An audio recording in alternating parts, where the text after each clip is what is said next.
Repeat after me. My experience is mine. My experience is mine. Your experience is yours. Your experience is yours. But we both have a lot more to learn. But we both have a lot more to learn. And our experiences Has prepared us for. Okay. You know it's a setup. Right. It's funny how many people speak on things that they have absolutely no knowledge about whatsoever. They make statements based on reading books, looking at the internet, listening to street scholars, or running into disgruntled individuals who have nothing positive to say at any time. The mysteries of life as we know it cannot be exhausted by mere conjecture or scholarship. It must be understood through the inner workings of the temple within.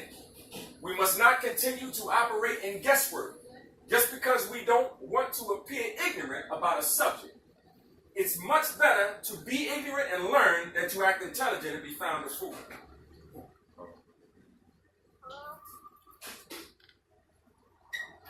I let everybody know that I have a PhD in holistic life counseling, but I always like to explain exactly what that is, what holistic is. A lot of us believe that we know what it is, but I want to be clear on what holistic is.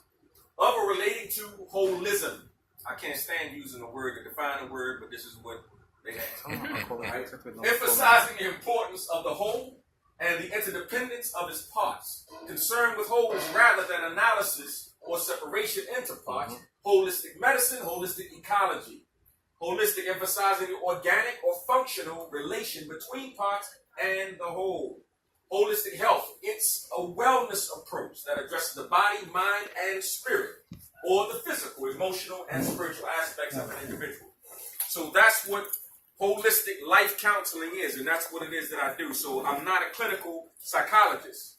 I deal with the mind, the body, and the spirit, versus individuals who just deal with aspects of the mind, soup you up with medications, all right, and there's no healing.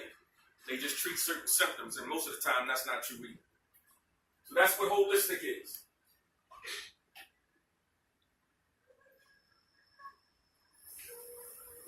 I believe that it's very important for us. 3 necessities of change before we get into things like this, to understand that the first thing you need to do in order to learn something, you have to be 100% dissatisfied with where you already are. Okay, in order to make any type of change, you have to be 100% dissatisfied with where you are. A lot of us say, I want to learn, I want to know, I want to grow.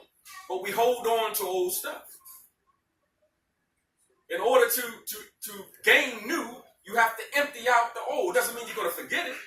It just means that there's a period of time where there's a dispensation for what it is you learned before. And you have to open up yourself to be able to receive other things.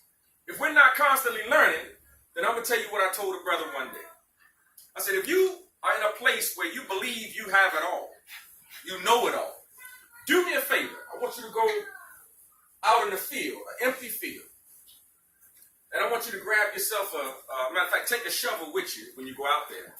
And I want you to stand in the middle of the field, find some real fertile ground, nice fertile ground, comfortable to the touch and what have you. And I want you to start digging your grave. Because once you believe that you have everything that you need to have, yet you're still walking around on this earth, then you're basically dead. So go ahead and dig your grave. So I believe first you have to be 100% dissatisfied with where you are in order to move forward. The second thing you must do is make a definite plan for what it is that you want. What is a definite plan? It's specific. It means that I'm making specific goals for myself, whether it's mental, physical, or spiritual. Specific goals, a specific plan. Don't just say I want to go, one day I want to own a shop. What kind of shop? What does the shop look like? Where's the shop located? What's the name of the shop? What's inside of the shop? Does it have a back door? How many front doors does it have? What do the lights look like? Be specific. We haven't learned to be specific. We've learned to be very vague about the things that we want. And that's not where we come from as a people. We were able to see things before we even asked for them or declared them.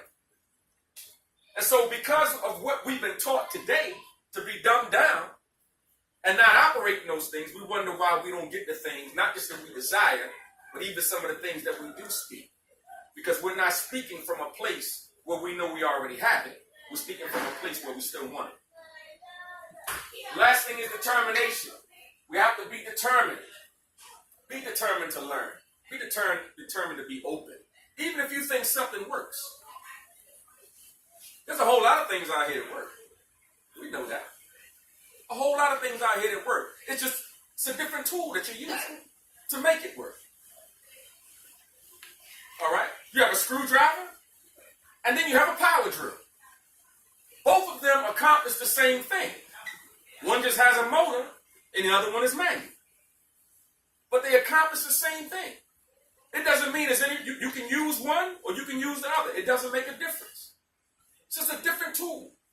So why not fill yourself up with as many tools as possible versus saying, nah, I'm just going to stick with this here. So you have to be determined to grow. Be determined to have your definite plan. Be determined that I'm going to be content where I am right now, but I'm never going to be comfortable. Now, I think it's called, it may be what do you call, if it's not real, what is it? You get something off the street? Knockoff. So I don't think it's a knockoff because it's too comfortable. But on my bed, I think it's a Posturepedic. Isn't that the kind where you stick with the memory foam and all that other stuff, right? I think it remembers where I was laying. So I push it down and it stays down for a little while. So that's one of those memory foams, right? Then it rises up real slow. Okay, so it's real. So anyway, I thought it might not have been. So when it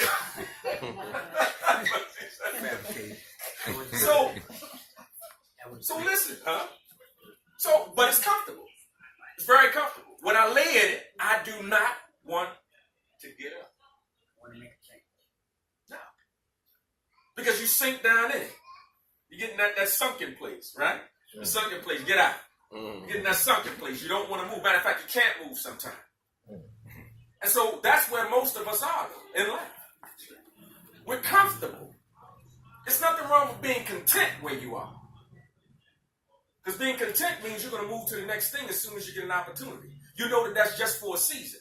But when you get comfortable, which many of us, and I have to be real about it, not a whole lot that I've met. Well, I'll leave that alone. But in Florida, I've met a whole lot of people who were comfortable. I've met some here as well. Who are extremely comfortable where they are. And then when you see where they are, you wonder why. You wonder why. So, in dealing with whether you're comfortable, in being comfortable, in being in a place where, yes sir, in being in a place where you have decided that I don't need anything else, I don't want anything else, I don't want to talk about anything else but what it is that I have, guess what? That's the only place that you're ever going to be. I deal in alchemy. We have many names for it. One of the names is metaphysics. All right? That's not a name that comes from us. The word metaphysics comes from the European. All right? But alchemy is the true name. Alchemy comes from where? Does anybody know? The word. From Kemet. A-L, or it could even be E-L. Deals with God. Okay, or deity. Chemist, chemi, deals with chemistry. All right? When you actually look at the etymology of the word, chem means what? Black. So when you look at chem or chemist, and then you have Al in the beginning, you're saying to yourself, because you're reading from right to left. Black, God. Yeah. So I'm an alchemist. Even though my degree says metaphysician. Right? An alchemist is one who transforms all energies into higher frequencies of light and love. They are the bringers of a new dawn, transmuting the old paradigms into a higher intelligence and order. They act solely for the highest good of all. Love is the only master they answer to.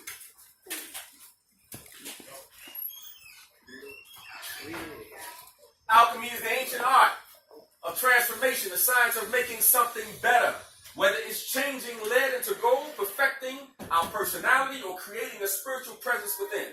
The big difference between alchemists and modern scientists is that the alchemists believe true change could not take place unless it occurred on all three levels of reality: the physical, the mental, and the spiritual. The alchemists believed consciousness was a force in nature. And if you could purify and perfect your own consciousness, you could project that power into the world around you. In that way, they developed a spiritual technology, a science with soul. However, to hide the true nature of their work from dogmatic churchmen and other authorities, the alchemists spoke in terms of retorts, break beakers, and chemicals. But what they were really talking about were changes taking place in their own bodies, minds, and souls. All right, another word, and we're going to get into that in a few minutes, another word for alchemy as well is masonry. And so masonry really is life. And so when dealing with that, I could say many different things to you using allegories, using beakers, using chemicals. But I'm really saying something different. And if you are an alchemist yourself, you understand what I'm saying. If not, I'm just talking gibberish. I was going to say using parables. Yes. Yes. Parables, allegories. Yes. Symbols, signs. Yes, ma'am. Truth is within ourselves. It takes no rise from outward things. Whatever, we don't talk like that, but it's whatever, is really what it's saying. You may believe there's an inmost center in all of us where truth abides in fullness. And around, wall upon wall, the gross flesh hems it in. This perfect clear perception, which is truth, a baffling and perverting carnal mesh binds it and makes all error. And to know rather consists in opening out a way whence the imprisoned splendor may escape. Then, in effecting entry for a light supposed to be without. Now this is Pali sources. If you know anything about Buddhism, the Pali sources is one of the main manuscripts that they use for their enlightenment. All right?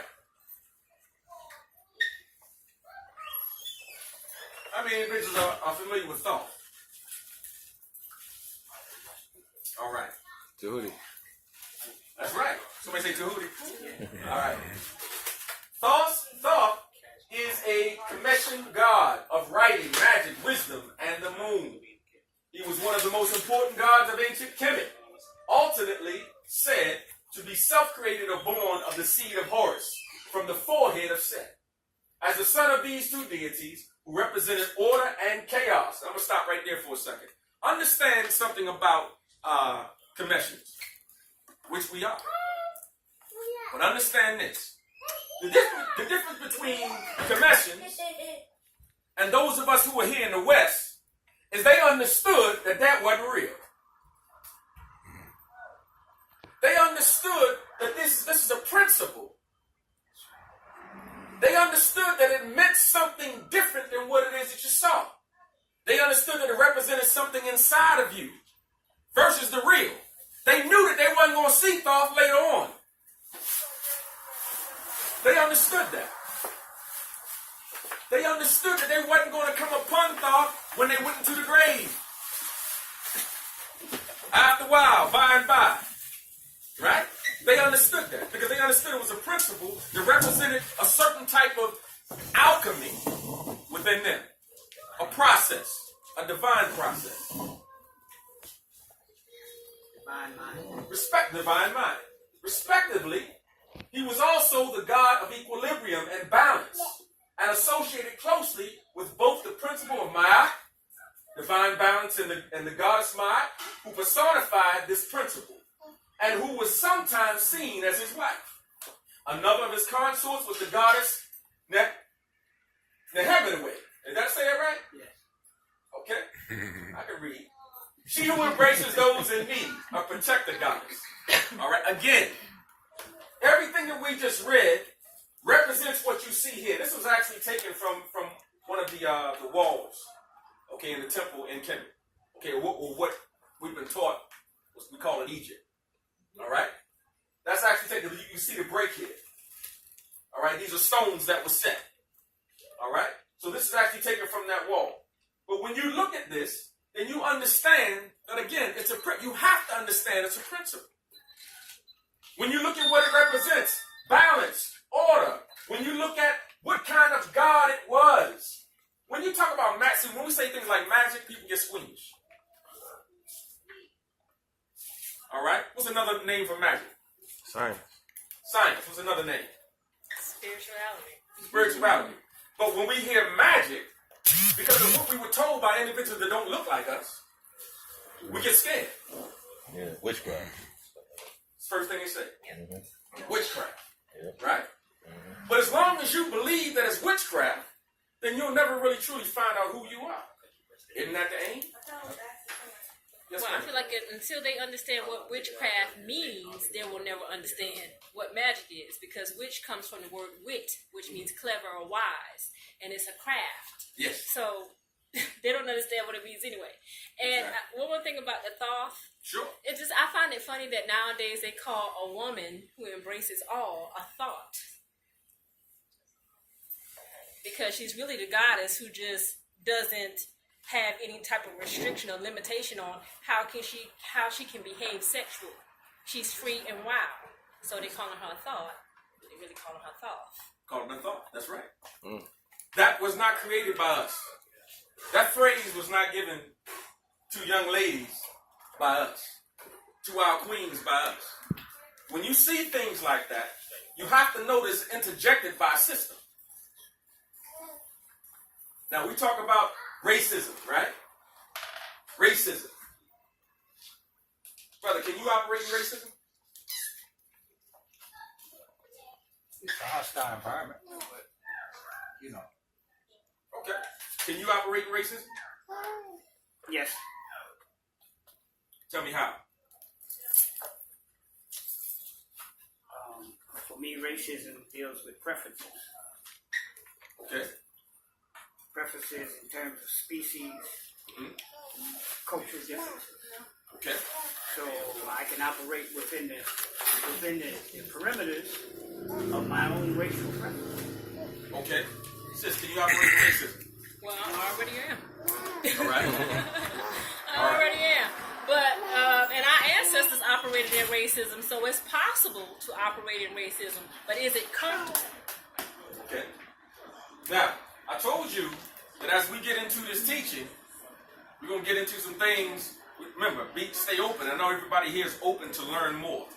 The reason why I asked that question is because the actual answer for you, Kamesha, is no.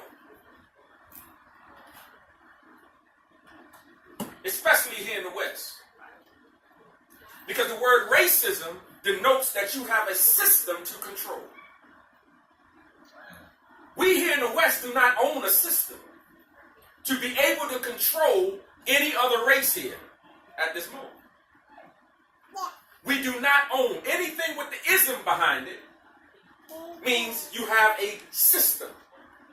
The system that is here right now, unfortunately, physically for us, not mentally and spiritually for a lot of us, but physically right now, there are confines that we have here.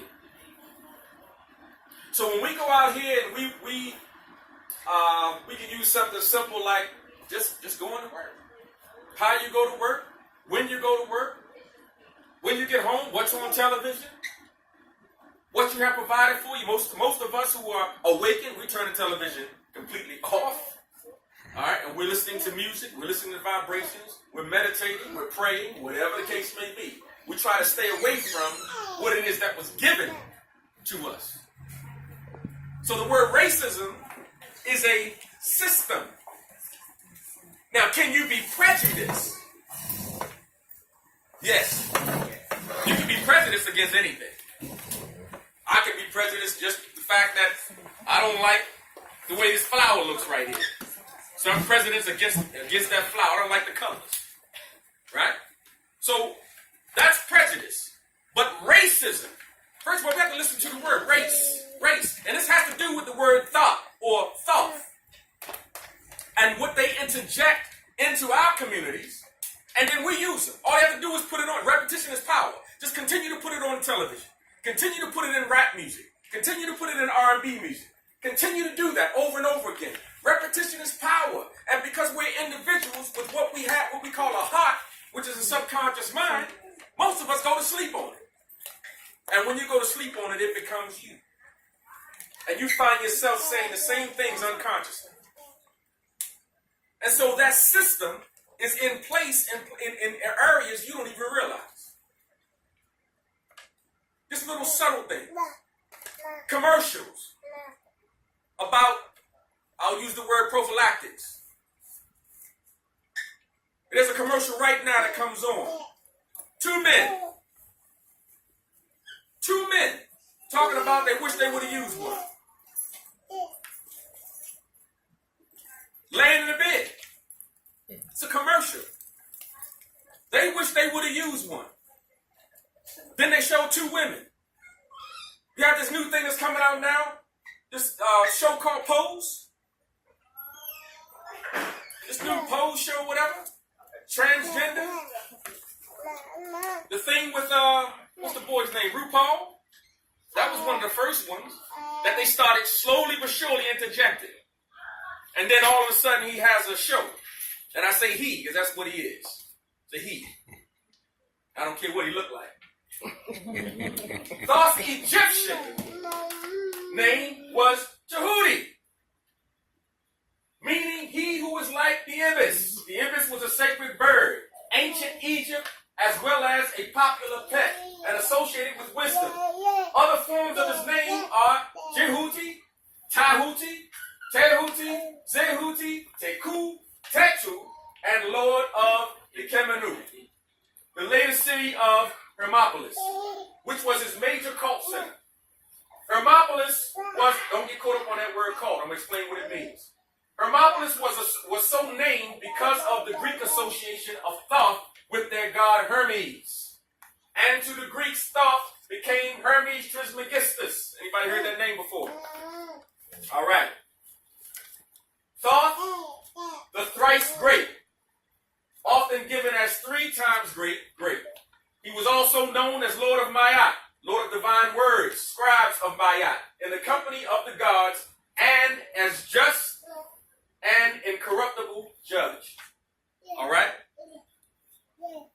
The word cult literally comes from the word culture. Okay? Again, you were given a different definition of it, though. Because anytime I want to get you to stop looking at something or not listening to something or not being involved in something, I have to change the definition of words that I know that you don't even understand. So anything outside of what you do, what you worship, where you go, even if you're Muslim, anything outside of Islam is a cult. If you're Christian, anything outside of Christianity is a cult. But you don't understand that the word that you're using means culture. It just means something different. That's all. That word is not wicked. Neither is occult. Neither is occult. Hidden. The word occult means hidden. Absolutely right. So these are the things that we have to understand. I know a lot of this is going to be really hard for some of us to grasp, as I said a little earlier. Hermes Trismegistus, name attributed by Napoleonitis, and others to an Egyptian priest or commission priest, or to the commission god Thoth, to some extent identified with the Greek god Hermes. We went through that. Hermes Trismegistus, the reason why I have it up here again is because Hermes Trismegistus did not exist. Just like Thoth did not exist. Hermes Trismegistus has to do with the occult. In other words, the hidden. That's all occult means, is hidden. You have hidden things in Islam. You have hidden things in Christianity. You have hidden things in Buddhism. Depending on what level you are. If you are a neophyte or a new convert coming in, there are things you do not know. If you come into, we'll use the church because most of us grew up in the church. When you come in, even if it is a part of your purpose to eventually minister, there are levels that you go through. And until you become an ordained minister, there are things that you don't know that ordained ministers talk about or study.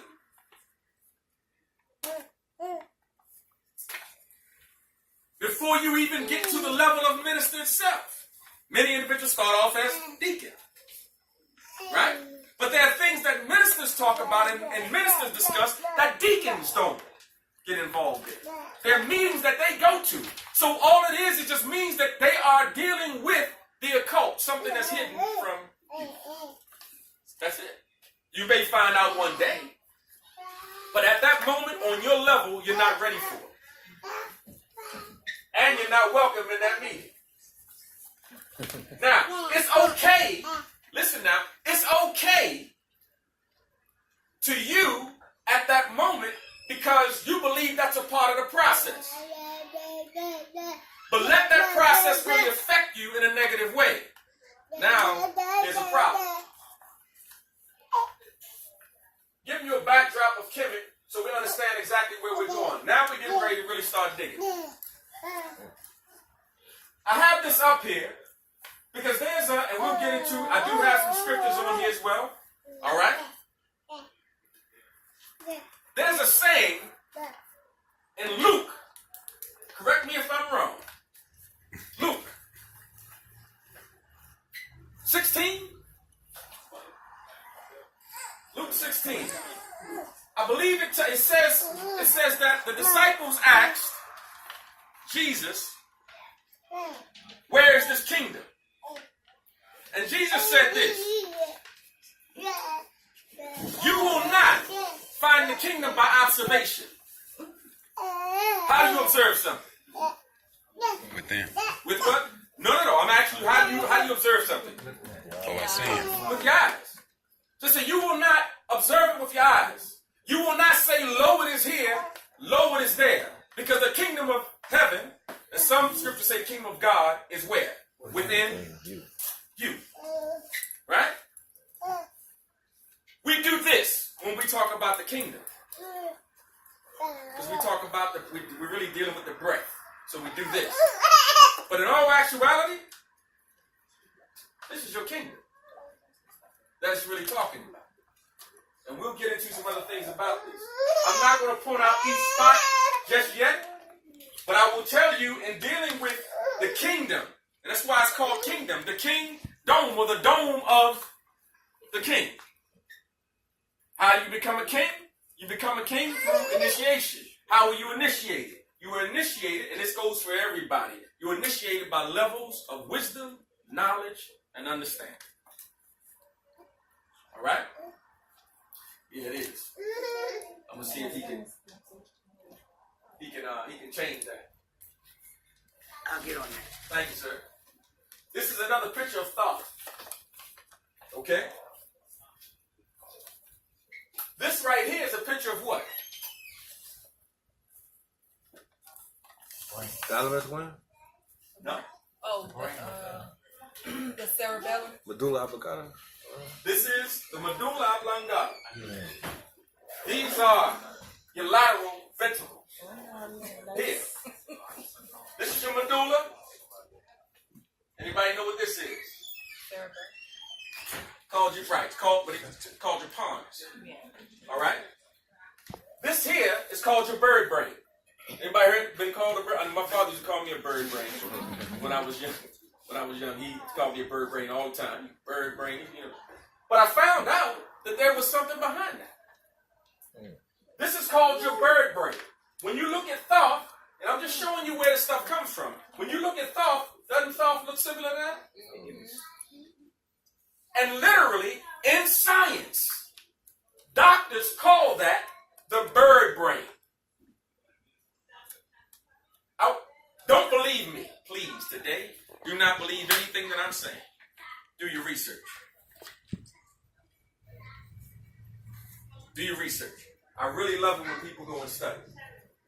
But this here is the medulla oblongata. This is your third ventricle. Your fourth ventricle is here. And we're going to discuss that in a few minutes on what's the difference between the ventricles.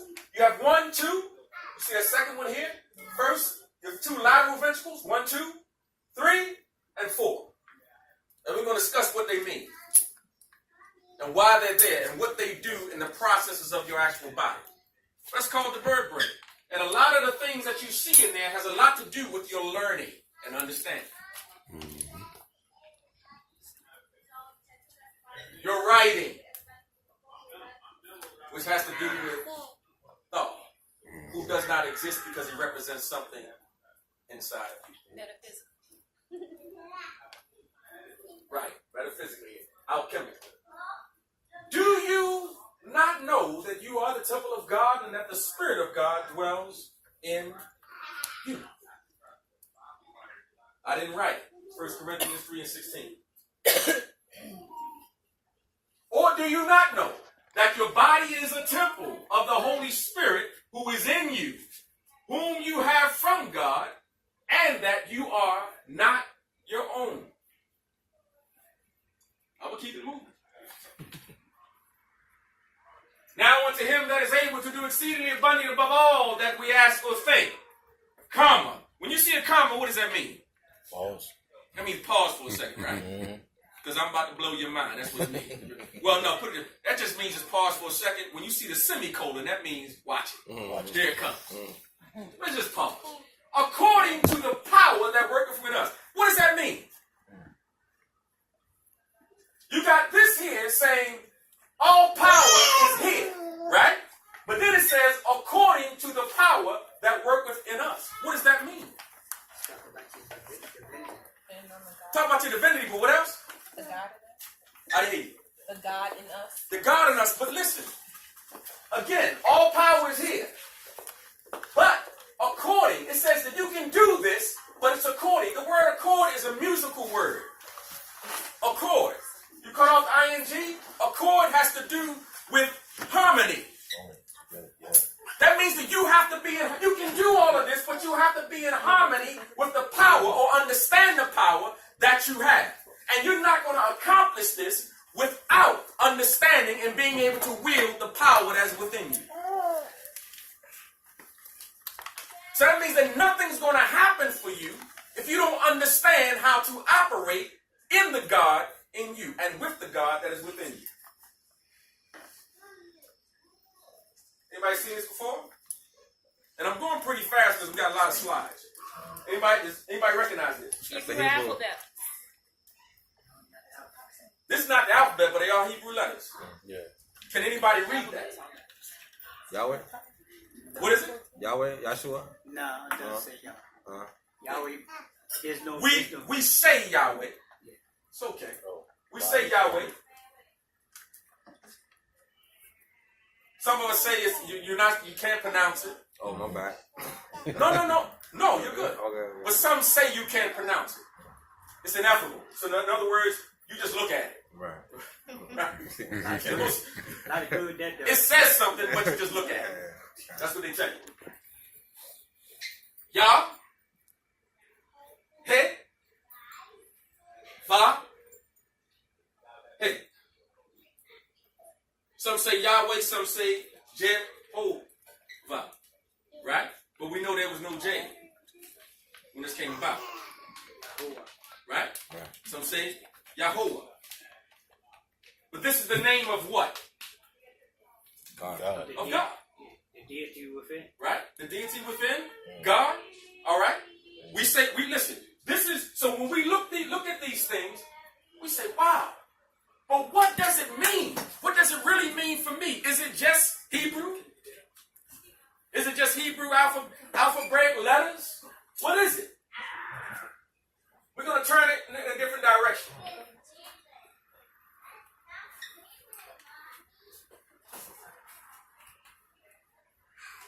Yah, He, Va, He. Earth, water, air, and fire. These are elements of man. When you turn it this way, the reason why they have the outline of a man is because really that's what it's representing.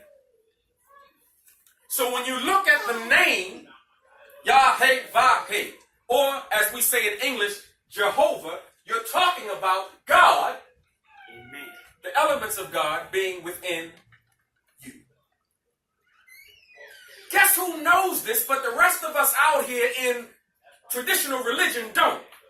The individuals that operate in this, those who operate with the Kabbalah, those who operate in the Talmud, those who they know this. Those individuals that you call Jews with the curly fries coming down the side of their head, they're not Jews. They're so-called Jews. There is no European Jew. They migrated. You are the real Jew. And even the name itself, Jew, J-E-W, that's not the real word.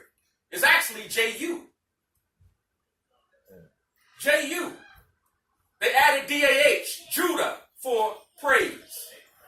But it started out J-U, then J-U-W, then J-E-W. But it stands for jewel.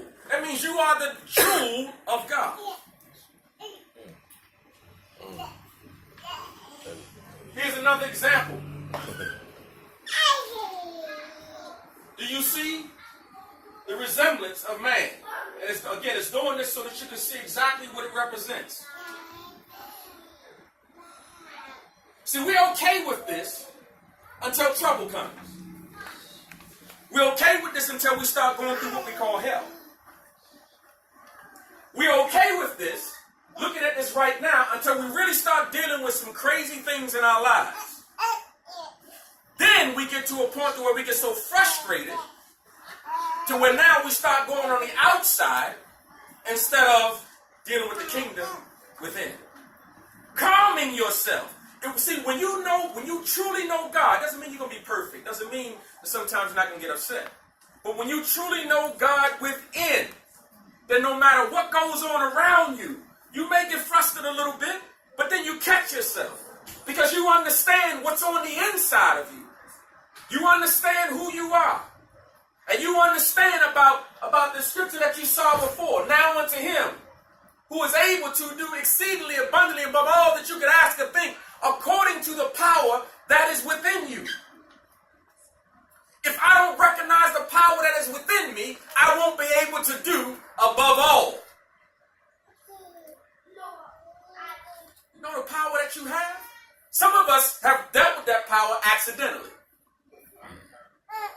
Have you ever noticed that when you're really upset, when you're crying and you're on the side of your bed and you pray, those prayers are answered? Have you ever noticed that? Do you know what that has to do with? It has to do with all the energy that you put into it. Guess what? You mean it. You mean it. And we should never pray or speak or put things in the atmosphere unless we mean it.